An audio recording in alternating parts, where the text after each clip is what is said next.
We've always had stories, but what if we've been getting them completely wrong this whole time? So, let's get into it. We usually think of story as just a tool, right? A skill we need to learn. The common wisdom is get your message straight, then find a story. But that's just not how it works.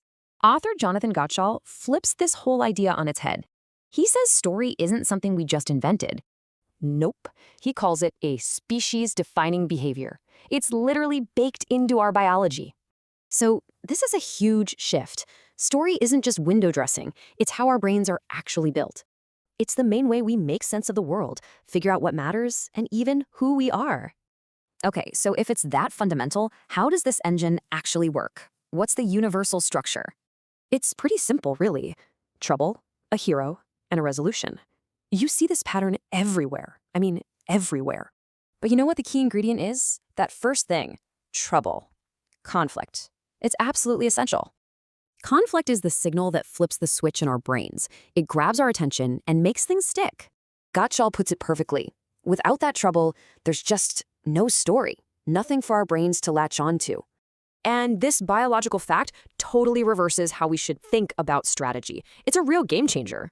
So the old model, you start with your message, your facts, and then you try to wrap a story around it.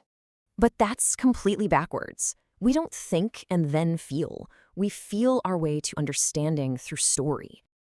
The story isn't just a container for the message. Get this, the story is the message.